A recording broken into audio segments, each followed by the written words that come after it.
Hello everyone, welcome to another bow video. In this video I'm going to be showing you how to take a normal dimensional lumber board and turning it into what looks like a stave bow. So let's get started.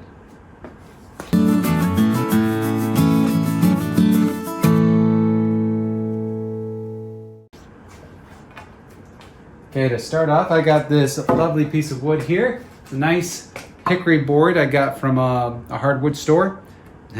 Yeah, literally hardwood store.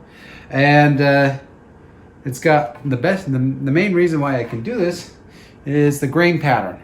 So I had to cut it off when I got home, but we can see we can pick out a growth ring along the back here, since this is the way the tree grew. And from there, we can go ahead and define our back and chase a ring just like we would if we were using a cut down tree stave. Now this doesn't improve the performance of the bow or make it any stronger. I just like the way they look. They have such a nice pattern, and they kind of make, for me, I think they're a little easier to tiller because you can see the feathering going down, and that's really nice. Anyway, I'm gonna try making two out of this. One for me and one for a customer. So let's get into it.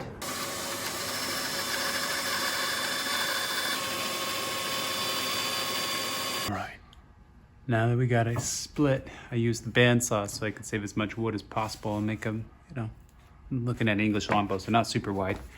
But now, we're gonna go ahead and take a look here. This is the way the tree grew. So this would have been the outside of the tree and the inside here. When you're selecting a board, this is what you're looking for. And you wanna make sure when you look down the board, it's hard to show this on camera, that it kind of follows that all the way down. Kind of veers off towards the end, but this is a really good example of how to make a stave bow out of a board. So now I'm going to follow this ring right here, and I'm going to start following that all the way down using my carving tools. Whatever carving tool you like, you can use a rasp even. I'm probably going to use my draw knife.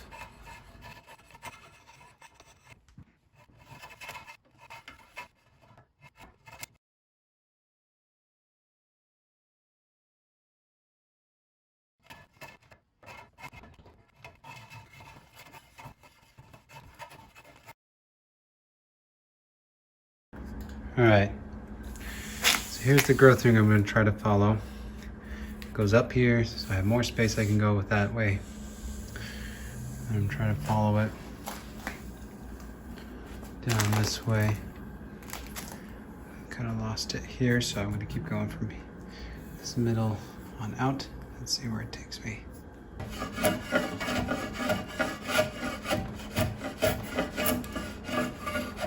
My phone was getting a little full on storage after recording all this stuff, and I got a little delete happy and erased some of the content, but I will show you where I'm at now.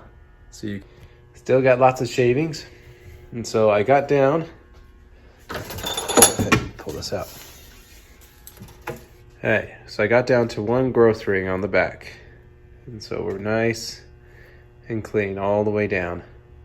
Got the profile marked up and set up for this to be the top limb here and that to be the bottom limb down there. And I cut out part of it on the bandsaw, saved me some time, and then I cut the rest off and shaped it with the draw knife. Now it's just a matter of getting the floor tiller going. So I'm going to go ahead and I keep cutting down, and as you can see here, because it's like a stave, like we cut it from a tree straight, we got layers coming down here. So you can see this layer here, and then the layer that follows down here, and this is what we call feathering.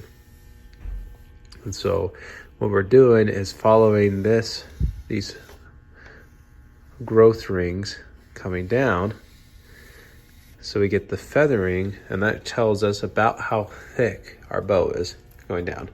We can count those so that they're even on both sides. We can follow that pattern so it's a nice line in the middle here, and that gives us our And that will help us with our nice D shape for the English longbow.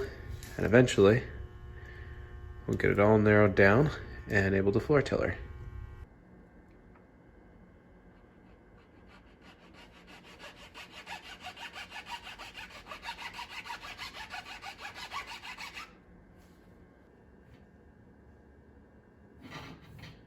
They pull so hard. They pull so big.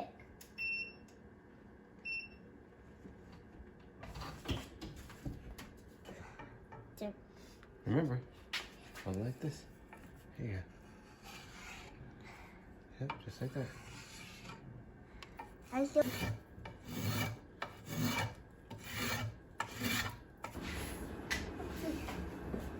So here it is at about a 4-inch brace.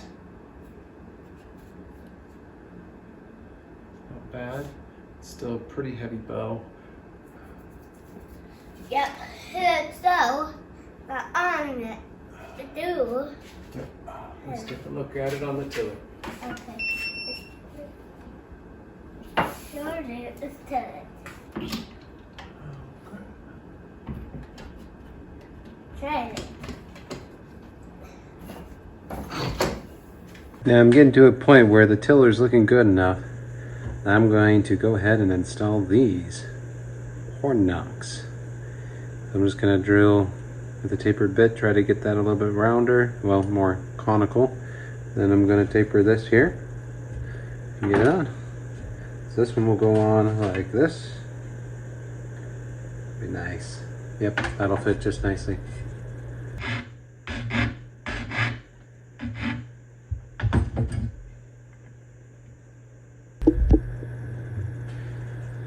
One tip I like to use for putting on the horn knocks is take a Sharpie and you try to coat the inside here of the horn knock with Sharpie as best you can all the way around. And then, it's pretty well coated on the inside there. You take it and you put it on your tip. And it helps you see where you're still rubbing based off of where your Sharpie rubs off. So take off a little bit more here, thin it out. Maybe that'll help it fit just a little bit better.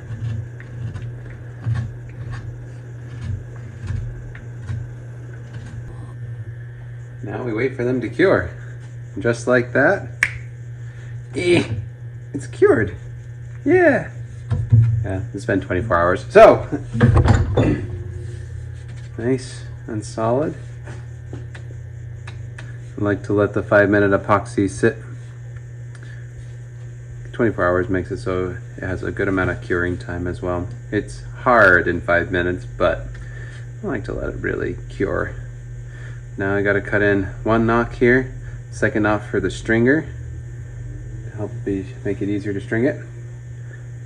So I kind of have an idea of where I want to do it. You want to do the main knock kind of in the meaty part right here. So you go straight across and then you can come down on the sides. Then our second knot we'll do just about a 1/2 inch above that. That one I just do a little bit going straight across. I definitely recommend, if you don't, getting a rod saw and some sort of edged file. So just going straight on here. I just make sure I'm doing a perpendicular.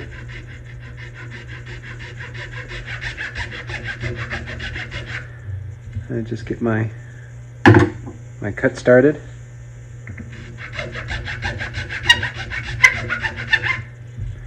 You want to be careful with horn not to breathe in the dust.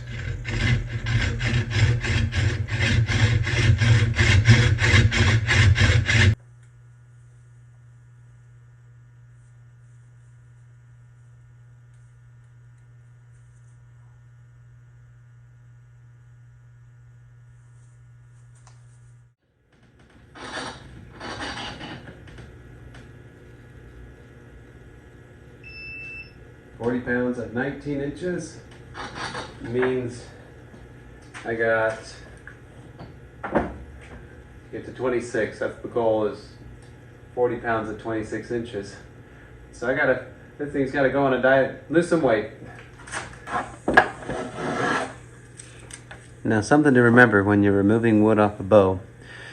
If you take a bow and you were to cut it in half this way, so you were to do the width of the bow and cut it in half, you would get about half the strength of the bow. Now, if you were to take the same bow and instead of cutting it in half, you were to take the thickness and reduce it by half of the thickness that it's currently at, you would lose about 8 times the strength of the bow. So when you're taking wood off, you can be a little bit more generous on the sides, depending on the type of wood you're using. But for the thickness, that's where you got to be careful. I got a lot of weight to lose, and this ash is being pretty resilient. So that's why I'm going at it with a very careful spoke shave. Otherwise, I would recommend cabinet scraper all the way.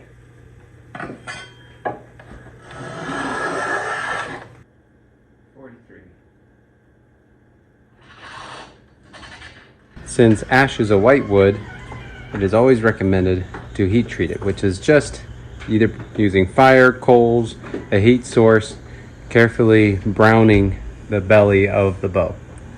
And so you do that. The whole end, I liked adding a little bit of weight on the end, so it ends up doing a little bit of a reflex into the bow. So, because it took a little bit of set, just a tiny bit of set during the tillering. So now I'm just gonna kind of reflex it a bit. 41 at 20, 40 at 26. Perfect.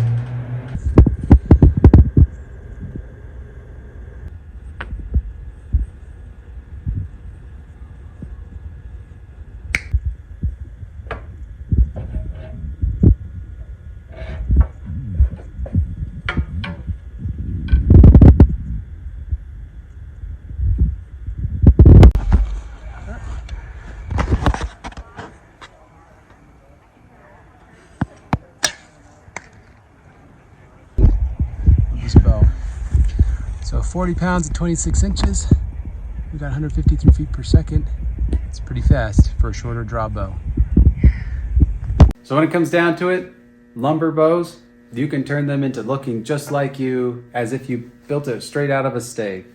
I like it a lot because chasing a ring makes it so it's a lot stronger back. It also, in my opinion, looks really pretty, and just I like the way the wood layers on top of itself. That being said, you don't have to spend all the money and time on finding and getting a large stave in order to have a stave-like bow. Just another tip for all you bowyers out there to help you get started. No point in waiting. Go down to your lumber store, pick out something that has really good grain to it, and chase that ring. Until next time, thanks for watching this Bowtail Bow video. What you doing, huh? Why won't you let me work? Huh? Yeah. You just want all the attention, don't you?